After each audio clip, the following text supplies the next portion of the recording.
નમસ્કાર. ખેતરની વચ્ચે એક મસ્ત મજાનું ઘર. આવું સપનું તો ઘણા લોકો જોતા હોય છે, ખરું ને?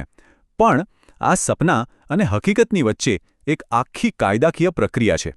ચાલો આજે એ આખી પ્રોસેસને એકદમ સહેલી ભાષામાં સમજીએ. તો શું મનમાં એવું છે કે ખેતીની જમીન લઈ લઈએ અને ફટાફટ ઘર બાંધવાનું શરૂ કરી દઈએ?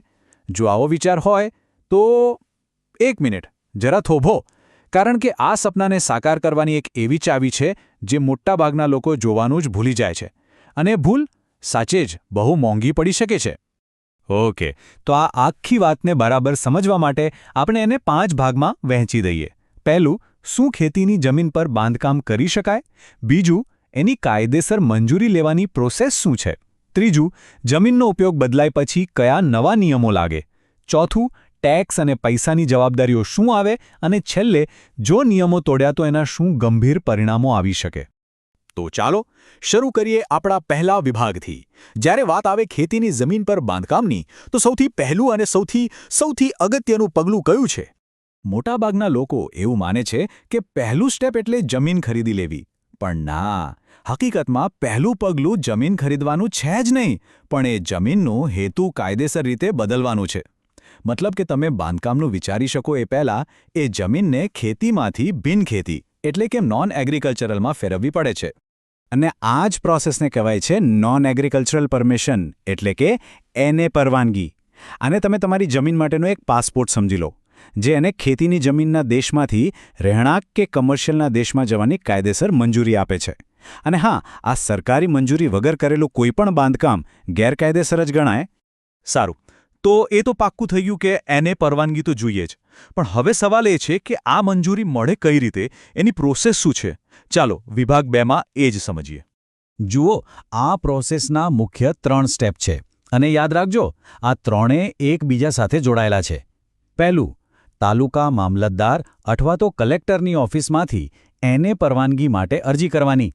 એ પરવાનગી મળી જાય એટલે બીજું પગલું, જમીનના 7/12ના રેકોર્ડમાં બિનખેતી તરીકે નોંધણી કરાવવાની.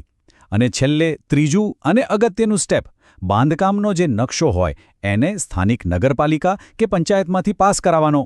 આમાંથી એક પણ સ્ટેપ ચૂકાય એમ નથી. એકવાર તમારી જમીન કાયદેસર રીતે બિનખેતી થઈ જાય ને, પછી એની આખી ઓળખ જ બદલાઈ જાય છે. તો વિભાગ 3માં આપણે એ જ જોઈશું કે આ નવી ઓળખ સાથે કયા નવા નિયમો લાગુ પડે છે. આ નવા નિયમો આવે છે ટાઉન પ્લાનિંગ સ્કીમ એટલે કે ટીપી સ્કીમમાંથી. ટીપી સ્કીમ એટલે શું? એ એક આખા વિસ્તારનો ઓફિશિયલ બ્લુપ્રિન્ટ છે. એ જ નક્કી કરે છે કે કયા વિસ્તારમાં કેવા પ્રકારનું બાંધકામ થઈ શકે. એના માટે આખા વિસ્તારને અલગ અલગ ઝોનમાં વહેંચી દેવામાં આવે છે. એટલે તમારો ઝોન કયો છે એ જાણવું ખૂબ જ જરૂરી છે. દાખલા તરીકે, જો તમારી જમીન રહેણાંક ઝોનમાં આવતી હોય તો ત્યાં ઘર, ફ્લેટ એવું બધું બનાવી શકો, પણ ત્યાં ફેક્ટરી ના નાખી શકો. એવી જ રીતે કમર્શિયલ ઝોનમાં દુકાન કે ઓફિસ માટે પરમિશન મળશે. એટલે ખોટા ઝોનમાં ખોટું બાંધકામ એટલે સીધું ગેરકાયદેસર. આ વાત બરાબર મગજમાં બેસાડી દેવા જેવી છે. એને સ્ટેટસ મળી ગયું એનો મતલબ એ નથી કે હવે મનફાવે એમ બાંધકામ કરી શકાય. ના, બાંધકામના પ્લાનને મંજૂર કરાવવો જ પડે. અને એવા FSI, સેટબેક અને બિલ્ડિંગની ઊંચાઈ જેવા બધા જ નિયમોનું પાલન કરવું ફરજિયાત છે. તો નિયમોની વાત તો થઈ ગઈ, પણ આ બધામાં ખિસ્સા પર શું અસર થાય? પૈસાની શું જવાબદારીઓ આવે? વિભાગ 4માં આપણે એ જ સમજવાના છીએ, કારણ કે એને જમીન સાથે કેટલીક નાણાકીય બાબતો પણ જોડાયેલી છે. અહીંયા સૌથી મોટો નાણાકીય ફેરફાર આવે છે ટેક્સમાં. તમે આ ચાર્ટમાં જોઈ જ શકો છો. ખેતીની જમીન પર લાગતો વાર્ષિક ટેક્સ સાવ નજીવો હોય છે. પણ જેવી જ એ જમીન એને થાય છે, એના પરનો ટેક્સ અનેક ગણો વધી જાય છે. આ એક વાર્ષિક ખર્ચ છે જેનું પ્લાનિંગ કરવું બહુ જરૂરી છે. અત્યાર સુધી આપણે આખી સાચી પ્રોસેસ સમજી. પણ જો કોઈ આ બધું છોડીને શોર્ટકટ લેવાનું વિચારે તો ચાલો વિભાગ 5માં એ જોઈએ કે નિયમ તોડવાના પરિણામો કેટલા ગંભીર હોઈ શકે છે. કારણ કે આ શોર્ટકટની કિંમત બહુ જ મોટી ચૂકવવી પડી શકે છે. તો સીધો સવાલ એ છે કે જો કોઈ એને મંજૂરી વગર જ બાંધકામ ચાલુ કરી દે તો શું થાય? અને સાચું કહું તો એના પરિણામો કોઈએ વિચાર્યા પણ ના હોય એટલા ગંભીર હોઈ શકે છે. ગેરકાયદેસર બાંધકામના મુખ્યત્વે 3 મોટા પરિણામો આવી શકે છે. પહેલો, ખૂબ જ ભારે નાણાકીય દંડ. બીજું, સરકાર દ્વારા એ બાંધકામને તોડી પાડવાનો સીધો આદેશ એટલે કે ડેમોલિશન.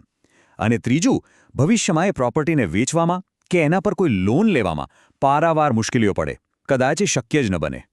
એટલે છેલ્લે વાત એટલી જ છે કે કાયદાકીય પ્રક્રિયા કદાચ કોઈને લાંબી કે કંટાળાજનક લાગે, પણ એ બોજ નથી. હકીકતમાં એ જ તમારા સપનાને અને એમાં લાગેલા તમારા રોકાણને બંનેને સુરક્ષિત કરવાનો એકમાત્ર સ્માર્ટ રસ્તો છે.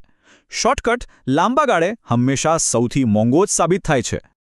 તો બસ આટલી વાતચીત પછી એક સવાલ વિચારવા જેવો છે.